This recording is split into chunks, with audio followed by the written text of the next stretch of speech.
So welcome to our second to last official Zoom meeting together. I wish we had many more, but you probably are glad it's almost over.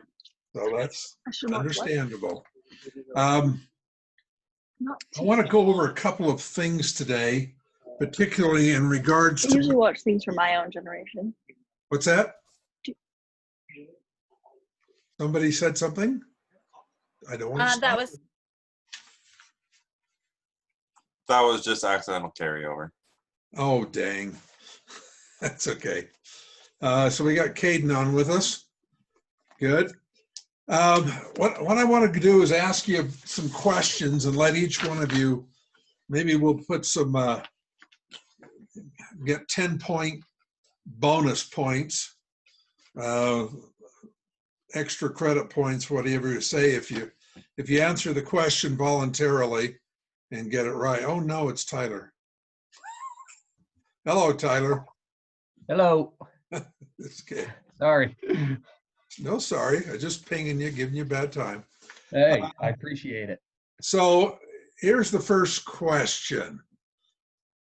What was the purpose, or what's the takeaway from the story I put into the book about the award that our construction company won? Who's going to start? Just hit the raise of hand. Whoever comes on there. All right. I can do it. Can you hear me? Go ahead. Okay.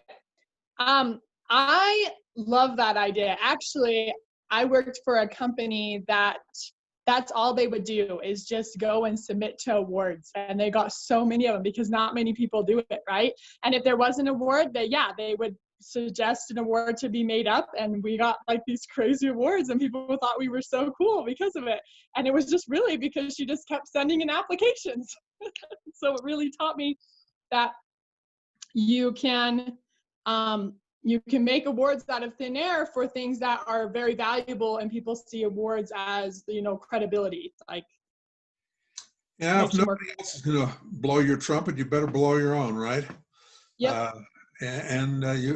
You can find ways to get, well, I should say, what is it giving you? It's free publicity, free advertising. Yep. Didn't cost you much at all. So that's part of it. Okay. And again, if you can, now those of you who are not on video, can you raise your hand? And is that possible in the something? Jenny B, can you? Yeah, there you go. Trevor can do it on his phone. So you could do a thumbs up or something. It might be a raise of hands. So if you want a shot at one of these, you go ahead and click on that. Those that don't know how to do it, you just click on reactions and you can do a thumbs up. Reaction and thumbs up. Okay. So we'll do all thumbs down now. What was the reason for putting the Corvette story in there, purchasing the Corvette? What was the function of that? Trevor, go ahead. It's to sell to the emotions, right? To appeal. We're not selling to the logics. We're selling to people's emotions, and that's what gets people to act. Yeah, and what part does the intellect play in the whole thing? Way less than the emotions. What's that? I said way less than the emotions do. But it plays a part. What part does it play? Oh, I don't remember. Somebody? To justify the purchase after it's been made. There you go, Hayden. Yeah, it's if you're not aware with the term cognitive dissonance, you ought to be. That's a good academic term that's, seniors in college ought to know about, particularly in the advertising field, is what's cognitive dissonance? Anybody like to try that one? What's cognitive? What's the word cognitive mean? The mind. Yeah, cognition, the thinking. So dissonance is there's a dissonance is an offset, something we're confused about. It's throwing us off. We think something ought to be here and it comes in here and we're going, why the difference in the whole thing? And what good intellectual arguments provide is it manages to reduce the cognitive dissonance. So your emotions have gotten you way up here, and then you begin to fill in the void with good intellectual reasons. So you got to have both. You have to know which gun you're going to fire. All right. Next is Joe Girard's silver tea urns. What was the purpose of that story and those urns? Doom, doom, doom, doom, doom, doom, doom, doom, doom, doom. Nobody? Remember the silver urns? Come on, Chase, you're there. You can do it. I actually don't remember. Anybody remember Joe Girard? Nobody remembers Joe Girard. World's greatest car salesman. That help you? Oh, I do. Yes. Okay. So the car salesman focused on just one. He had was it a lapel pin, I believe? That was one thing. But remember, he went into a car dealership and he turned them around using silver teapots, coffee pots, urns. He made April? he made it more about the customer experience, and he made it so that when they first walked into the door, they would bring him a cup of like tea or something like that, or coffee or something like that. So it would make the customers feel like they weren't buying a car. They were just having, a nice conversation with someone who was interested in talking about something. And So April, that's when what- you, At like their eye level, so that was the first thing they saw when they walked in, and he wanted it to shine right at their face. yes, exactly. And when you hand somebody a cup of tea or coffee or hot chocolate on a cold day, and they have the teacup and everything in their hands, and you turn around and you walk into the other room, what are they going to do? Well, it's insulting. Like, you can't take a cup of whatever, or something nice cup, and not then have a conversation. That's rude. Yeah. So are you going to stand there? Or are you going to follow me? Tyler? All right after you. I have to follow you now. Yeah, you have to follow me. Okay, that's the concept of obligation. Learning how to obligate your customers towards you. You do that same thing in advertising. You do it in promotions. You give them something free, something that's an opportunity, and they will follow you. One of the advertisements we found extremely effective a number of years ago, and frankly, it's come back, is when you offer to teach somebody principles that are valuable, that they perceive as valuable, you offer to teach them to them, and you do it right there in the ad, you become the guru. You become the expert. And they go, oh, I got to listen to that person. That's what we all do.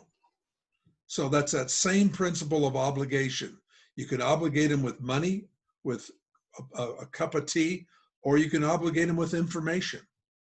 And YouTube has made giving people great information a fantastic thing. So that's very good. Okay, who got credit for that one? I got, I think Josh and Brett and a few others. Okay. All right, here comes another question. What advice would you give the person who created the Boston University ad?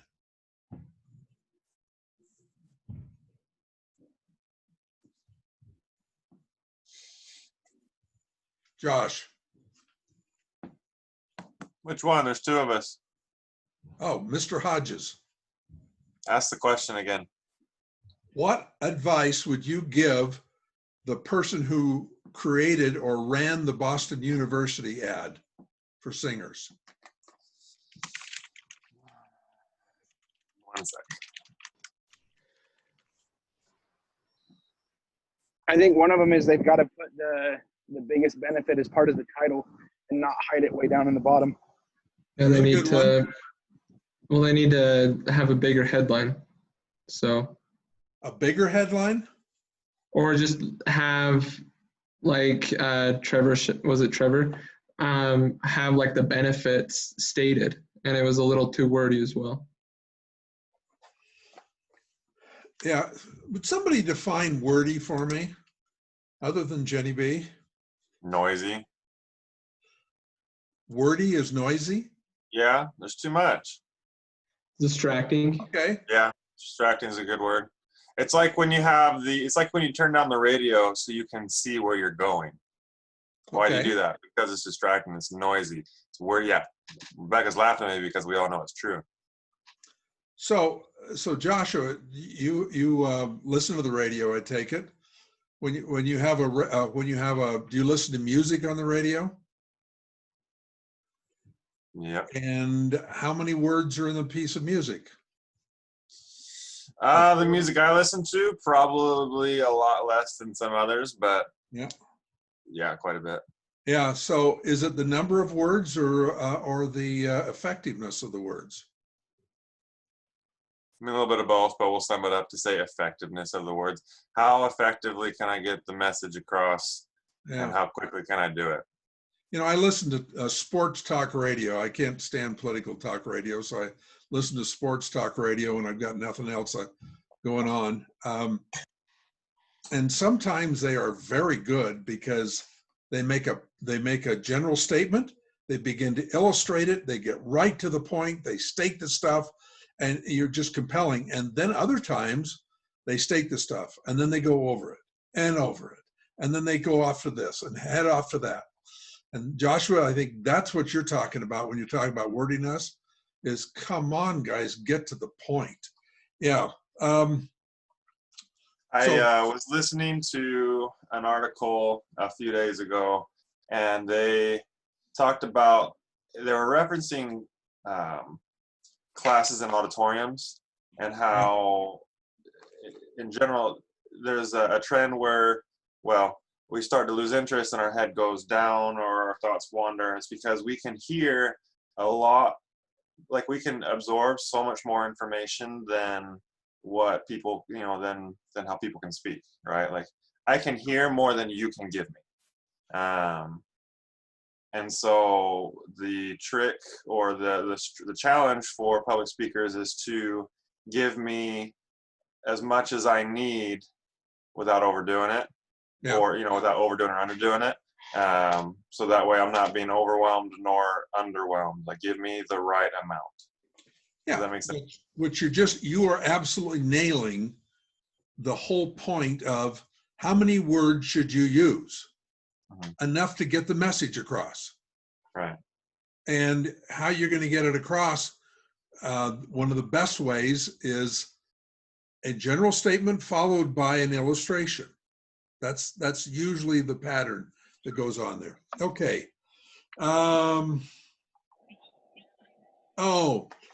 If you will recall the advertisement in the book shown about Katy Perry.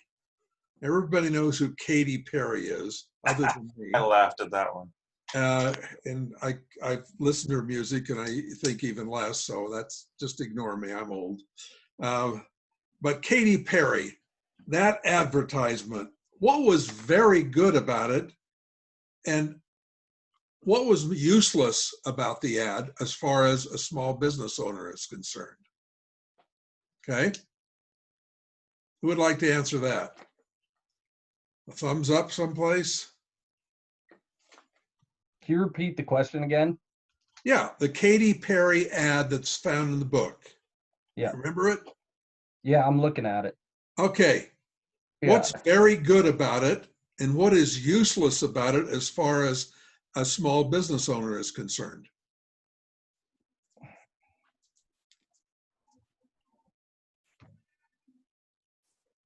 I wish I wouldn't have answered. Oh, no, come on. You can do it. So what's good about it is it's like really, it's got good color and then it's kind of like straight to the point, but like as a small business owner might be getting towards the wrong idea, or they're kind of using, I don't know, correct me if I'm wrong, but they're kind of using like sex to sell. Of course with they the are. quote. Yeah. So that's, taking good or bad when it comes, especially with smaller companies, they don't really have the depth in order to take the hit from that if it goes wrong.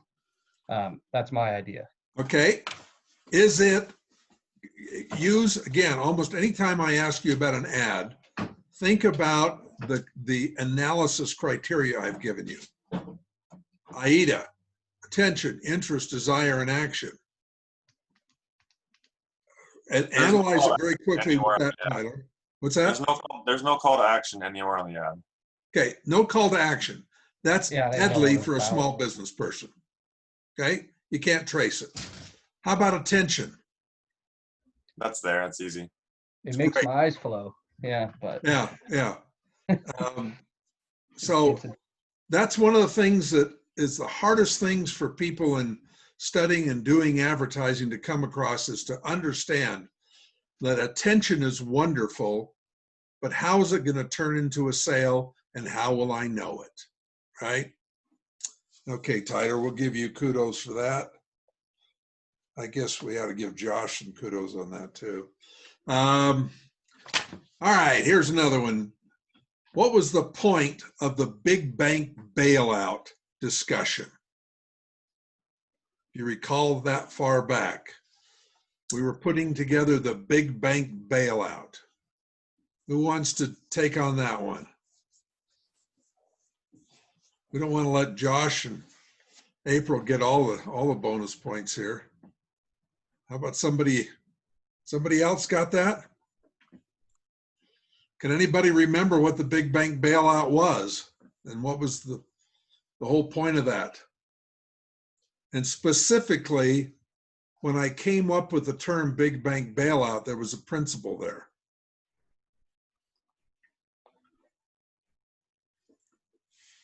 It's kind of the subtext of this book.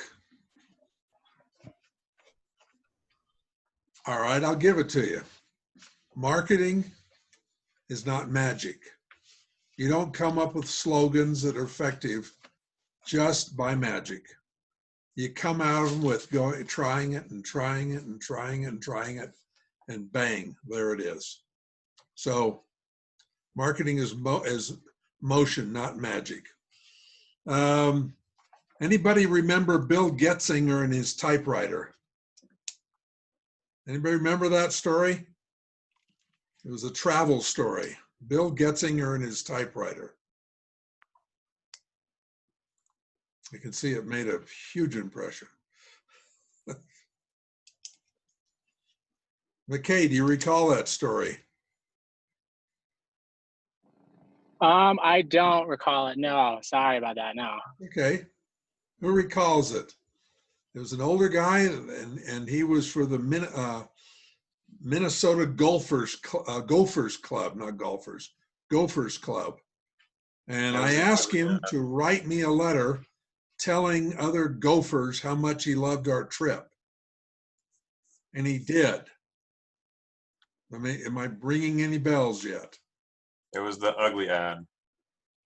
Tell us more.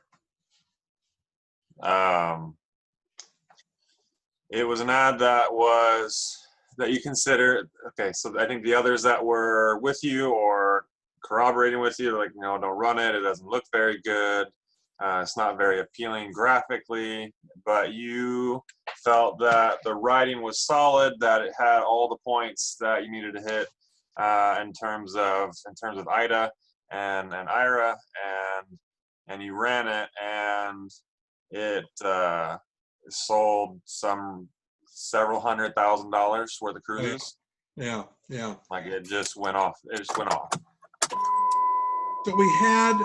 So there's Mr. Hills. The reason you felt it went that way was because the Hey. writing was solid. Like it hit all the points that an ad needed to hit, outside of the graphic part, which wasn't really important anyways.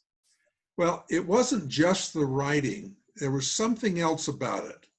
You Why said did it I was, leave it with it looked like a typewriter font, and where the E was, you got a little black circle in there, and sometimes the V was raised higher or the R was raised higher, and it was not the way it ought to look.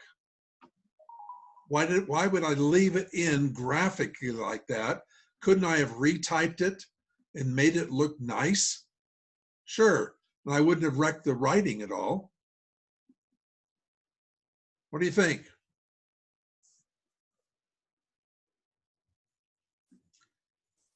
The whole point was somebody, dying here. it was real. It was real. Okay, when somebody got that letter, it wasn't from an advertising company, it wasn't from executive, they knew it was what Bill wrote. So the credibility was through the roof. That was the real thing behind that whole point. Okay, let's do, we're gonna do a couple more, and I'm gonna tell you what they are in advance. I wanna know the point of the dollar bill ad, the point of the kill you ad, the people that are trying to kill you. And let's just do those two. Anybody want to take one of them? I could try the dollar bill. Go ahead, Chase. So if I'm not mistaken, I think the dollar bill itself was an advertisement you sent out. Was it to raise it for, was it the state, or was it, I believe it was the state, right? Fundraising for the state, and then somebody running for office of something. And Yeah, then the advertisement was sending out a dollar bill to all of these individuals and asking them to donate by sending this dollar bill back plus 24 more in order to like fundraise, of course. And I think the concept behind it was zigzag. Like nobody had reached out, of course, in that way. yeah, Nobody's going to mail someone a dollar bill and then really not reply back. Like that's completely out of the ordinary. And so when Yep. people receive that dollar bill, they're going to, I almost feel like they feel obligated to mail back the $24 and go out of their way because you went out of your way. So it's almost a reciprocation of what you've done. let's go bing, bing, bing, bing. You checked off everything. Good job, Thank you. Chase. Way to go, dude. How about the kill you ad? Anybody like to take that one on?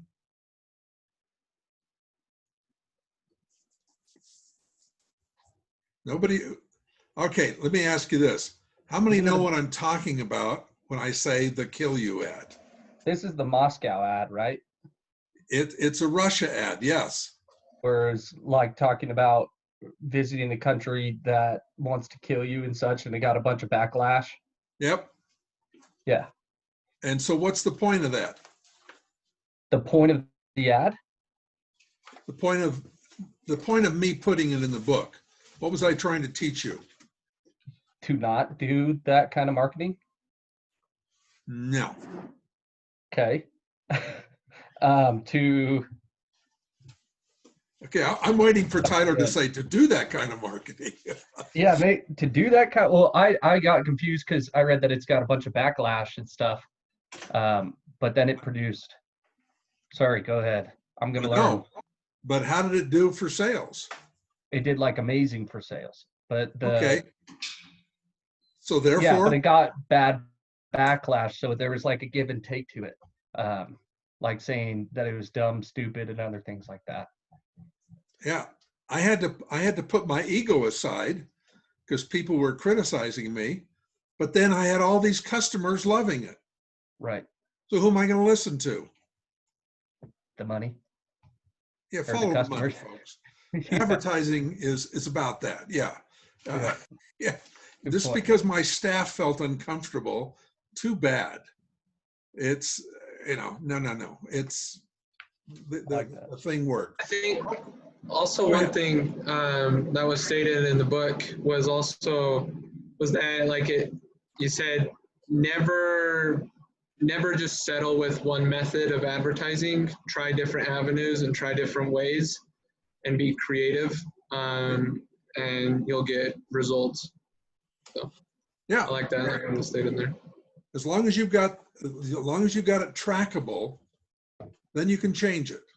and then you can make a decision. But for heaven's sakes, once the customers have spoken and said, I like that ad best, don't change the ad. Even if your staff is going, I'm not sure if I'm comfortable with that. Now, there are some degrees that I would be uncomfortable with, but I have a quick question. yes, go ahead, Chase.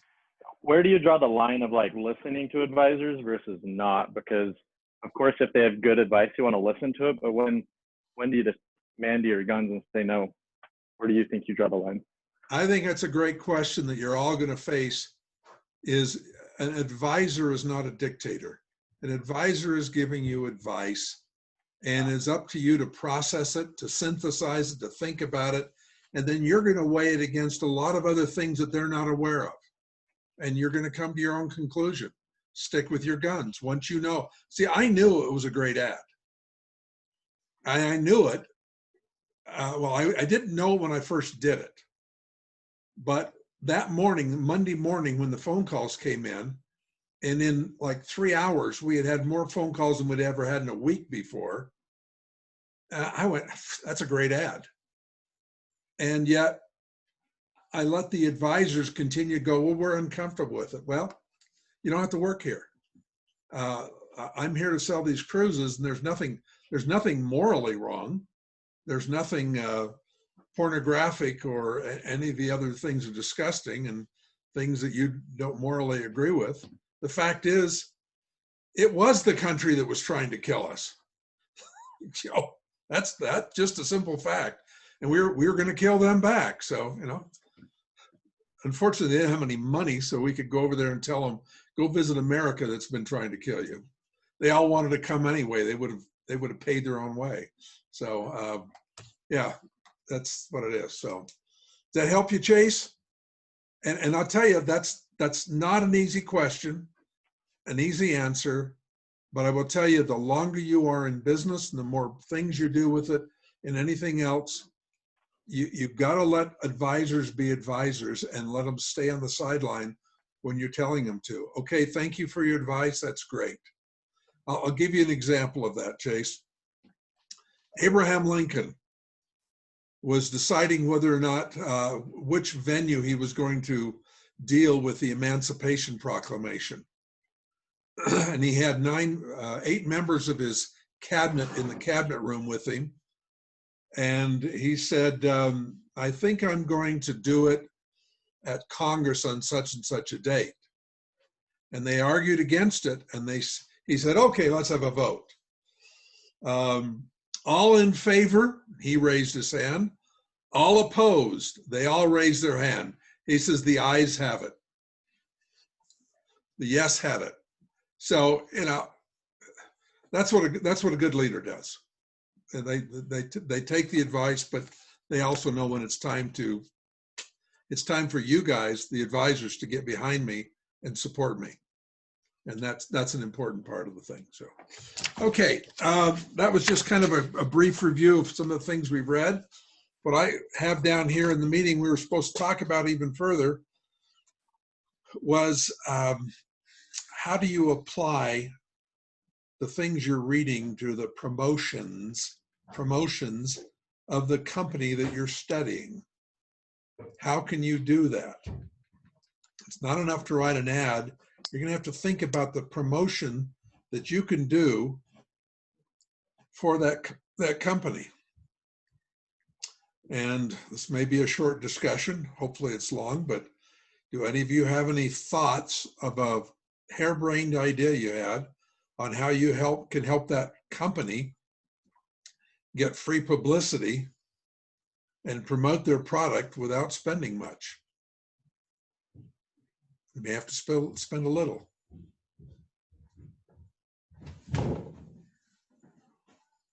Any volunteers?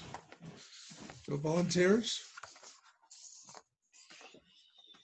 No? Well, this is I your guess I'll chance. go. Go ahead, April. Hopefully I'm not hogging all the time. I'm trying to give people some more. April, you're doing great. So it's interesting because I started to talk to more people about this alternative health insurance company and like what they don't like about traditional insurance. And we kind of found our monkey's fist where it's like people don't know what they're actually getting or getting into. Like no one explains it very simply. They, you know, they use big words that they don't understand. And it's also really hard to get to join these, and it's hard to get out of most traditional plans is what we're finding. Yeah. So one thing we want to do different is to just make it so easy to join and so easy to cancel. Like we're not going to pressure anyone. We're not going to use fear tactics.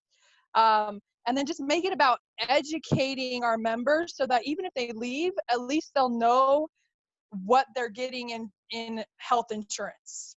Because for example, I was talking to someone, I said, do you know the difference between an optometrist and an ophthalmologist? And they were like, oh, well, I have an extra plan, like an extra vision plan that's for optometrist. And I was like, well, did you know that an ophthalmologist can do the same thing an optometrist does and it's already covered in your health plan? And they were like, what? No, I didn't know anything about that. I thought I had to pay all this extra money. And it's like, yeah. And so we're finding out things like that like they just don't know. Like people are so undereducated. And they also don't know that healthcare cost can be competitive. For example, our claims will go and price match. And most insurances will not do that. They won't go and price match to find a better price. They'll just accept the price, or they'll say, oh, we'll only pay this much and we're gonna have the customer pay, our member pay all the rest, right? And then that's what like balanced billing is. And we want to stop that because we think it should be competitive like everything else, right? You go into a restaurant, you're not just going to go on the menu and then all of a sudden you'll get the bill and your bill is like different and you're like, what? Why is this cost more? Like, you know, we want to know the cost up front. So those are kind of the things that I've been learning from this class and from your book to kind of do, because, and like you were saying, it's not about our company, it's about what our customers are looking for and what they want. And we're finding it's just education. It literally should just have more information and to have explained to them in a very simple way that they can get it. Let me pick apart what you've been talking about a little bit, because there's a lot of good stuff there. But one of them is when you educate people, what do? What's happening right then? You empower them. You make them want to, yeah. Well, Tyler, go ahead. You're selling them when you're educating them. You're selling them. In fact, I think as you and I have talked about it before, one of the best things you can do in sales is to educate people. You know, that's mostly what it is. Yeah. Yeah. The better you educate, the better they just choose for themselves to buy. But in the process of doing that, what is happening to them emotionally towards you? You're building rapport. Yeah. You're obligating them. Yeah. They're listening to you. That same thing as rapport. Rapport means I'm willing to listen to you. Yeah. You've given me something, I need to listen. And as you continue to give it back, yeah. Okay, she said something else that makes it easy to get out of. What's another principle around that? It's the whole thing of risk reversal, of guarantees. You reverse the risk, so they go, oh, okay, and you make it easy to get involved. Yeah, those are all good things. Somebody else have something. And good job, April. Thank you. Who else wants to say something real quick here? I can if we have a second. Go ahead, Chase. So one thing I was thinking about as I was reading the recent chapters is, so our company is Active Environmental. Of course, it's pest control, and there can be a lot of companies out there for pest control. But one thing that stuck out to me on the reading is when we write a headline and we're trying to just attract the customer, I think one of the important things is for sure including the word "you," whether one or two or three times, whatever it may be, in the advertisement. But I think attracting their attention by that and incorporating pest control and these services into their family and the environment will be huge. I think anybody's willing to pay any price for their family because they go to work every single day. So incorporating you and your family will be huge, which when you look at their website, they do that decently well. But I think as we focus on our message, number one, we got to figure out our medium as we're doing that message and how we're going to help them. But I think they already do a very good job in talking about you and your family on their website. So whether we choose a different medium to attract them, I think that's definitely a trend we need to keep up, whether it's our headline or just our message. Yeah, that's really good. Let me give you one other bit about you. I think I mentioned in the book, but one of the things I do if I had you all together in a room and gave you a paper and had you start writing a letter to somebody for your advertising data dump, is the first thing I would have you put is dear and the person's name. And the next thing I would say is put the word you. It's very awkward for you to write that way, but it suddenly focuses your mind on them. You may have tried this before. You found great success with this. You tend to like these kinds of things. Some way you take the word you and begin whatever you're doing. Suddenly you are focused on them instead of yourself. And then you go back to the old principle is you got to make the argument, the advertisement about them and not yourself. And you're doing that by starting with the word you. So that's good. Somebody else has something they're doing. Those are both excellent.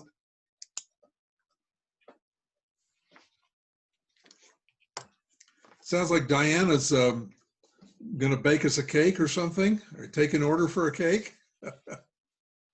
I've been listening. I am just working today, though. I know. I appreciate. I tell you what. I know UVU students sometimes let me know that very hesitantly. That happens to be one thing I think it's great about UVU students is they're all working their butts off on a job trying to make ends meet, and so your education actually becomes more meaningful.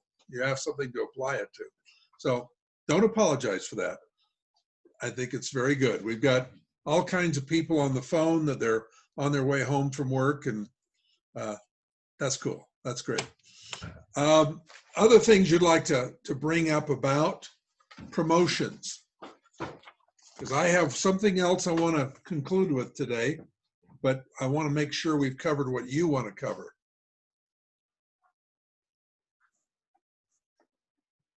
Okay. Here's something I would like you to consider. I'm going to share my screen with you, and I would like you to, I'm going to bring up a press release. How many of you have ever written a press release?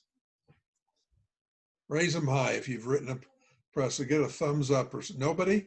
Okay. Then we can discuss this in all good conscience. I have.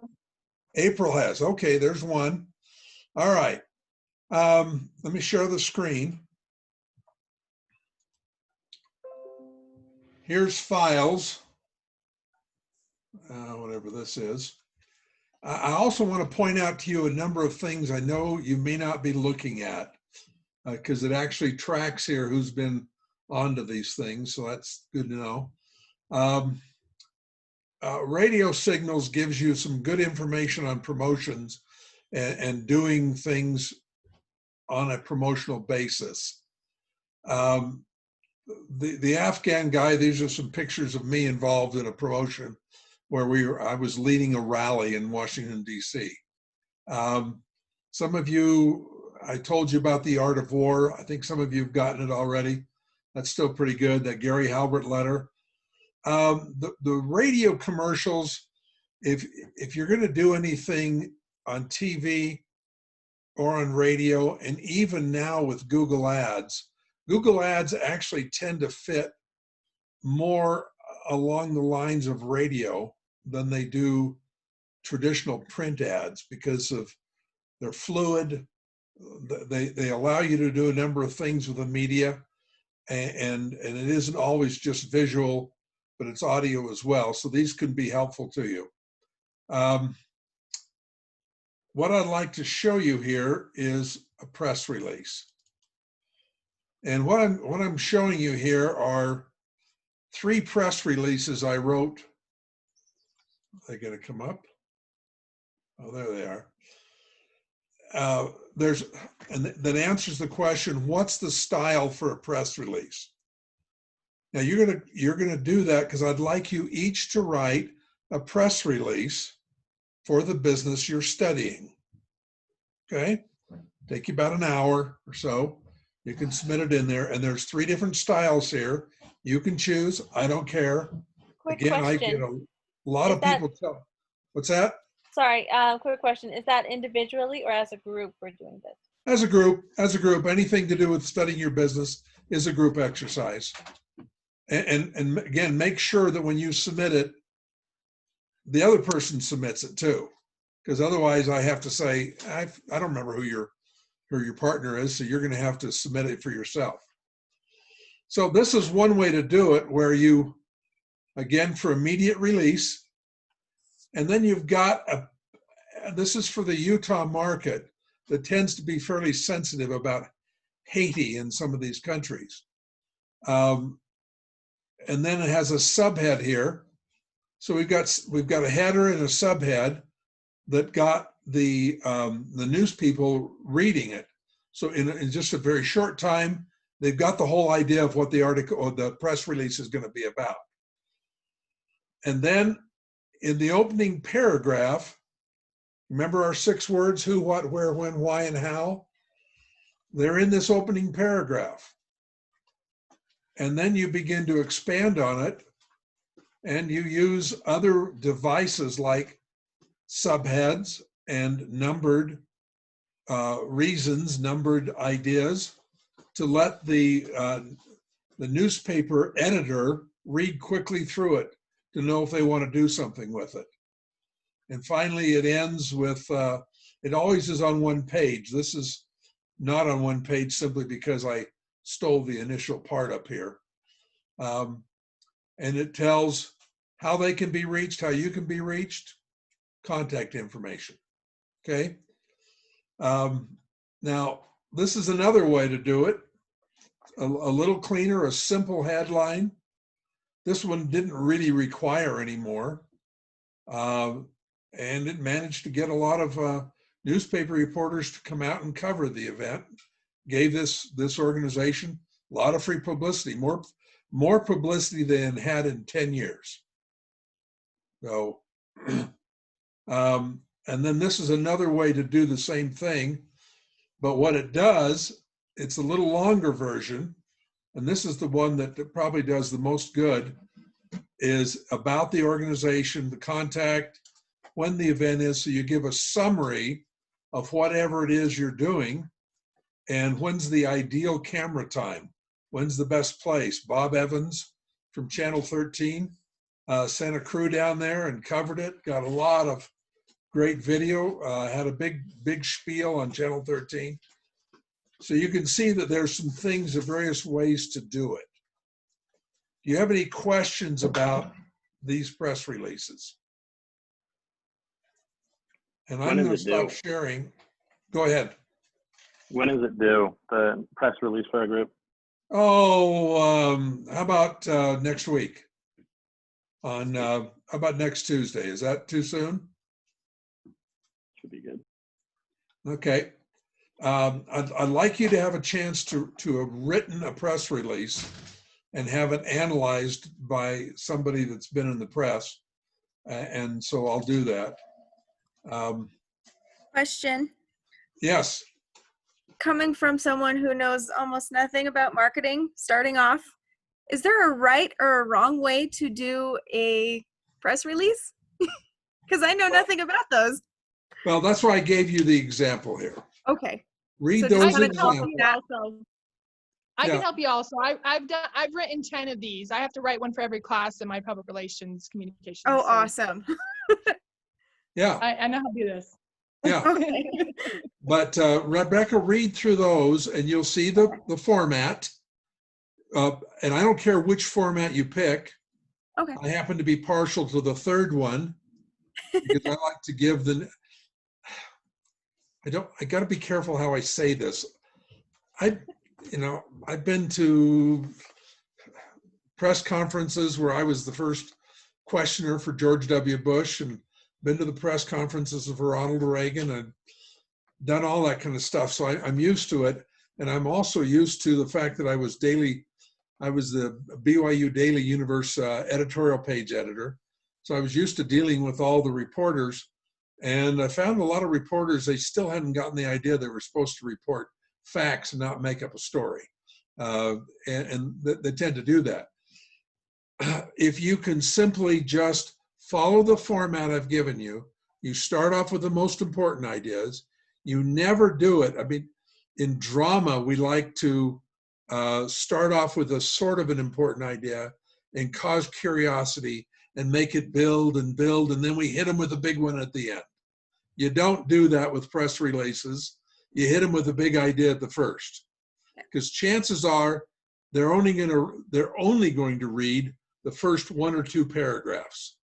Then they're going to go to the end to see what the data is. And I know many of the editors that are very, very good. They are so inundated with press releases, they're looking for something different. So the whole story has got to be, the power has got to be in the headline. Now, I'm doing this partly because I want you to work on the headline process. And a press release forces you to get away from Jenny and I were talking today. By the way, Jenny and I had a Zoom meeting because she asked for it. And we were able to discuss her ad. And any of you that want to do that, do it. Jenny, do I dare ask how it helped? No, it was really helpful, and it gave me kind of direction on how to improve everything. So yeah, it was good. Okay, so don't hold back. Ask me. I'm sitting here in a nice room with beautiful trees out there and going, oh, okay, what should I do now? And waiting for one of you guys to say, let's have a discussion. So happy to do so. So as you're writing that press release, remember that. Start off with power. Give them stuff they got to go, whoa, what's that? Because they've gotten so much junk, they just put it aside, put it aside, put it aside. And if you can make them wonder, now you're getting to the headlining, okay? And what I was saying with Jenny is with a headline, again, we're so enamored these days with white space that by doing this press release, maybe you can get away from the discussion about white space and just write a headline that's so grabbing. I don't care if it's 1 line, 2 lines, 3 lines, plus a subhead, and plus a pre-kicker or whatever else. Whatever you have to do, put it in there. Okay? Okay, well, I think we're about where we needed to be for tonight. Next week, I'm going to give you all the final exam in advance. I'm going to give it to you I'm going to post it on assignments, and you'll have until the final grading day to turn it back in. And would it be silly for me to say it's an open book test since I'm not there? How would I know? So we'll officially call it an open book test because we're looking for, well, you're going to find, I asked some true and false questions. I can guarantee you I never look to see whether you answer true or false, because right after the true or false, it says, explain your answer. And you may answer it true and I think it's false, but you did such a good job explaining your answer. I go, that's great. You convinced me. Okay? So that's what we're after. So we'll play with that. You also, there's not the assignments listed for our final ad, and also I was reading in the syllabus we were supposed to do a good bad ad assignment. There's nothing listed for that one either. That's going to be part of your final exam. So I'm experimenting as you guys give me a reaction. I changed my course a little bit. We're going to change the course on that because that's something I really would like to see in the final, is that 3 ads that are good, 3 ads that are ineffective. And that'll be part of the final. Does that answer your question, Jenny? Yeah, that does. One other question. When is the press release due? Paper? How about midnight Monday night, so I have a chance to read them and we talk about them on Tuesday? Anybody object? All in favor? All opposed? The ayes have it. You can see it. Okay. All right. You guys have a great rest of the week, and don't hesitate to get a hold of me, and we'll talk some more. Thank you. Ciao. Yeah. Thank you. Thanks. You're welcome. You're welcome. You're welcome.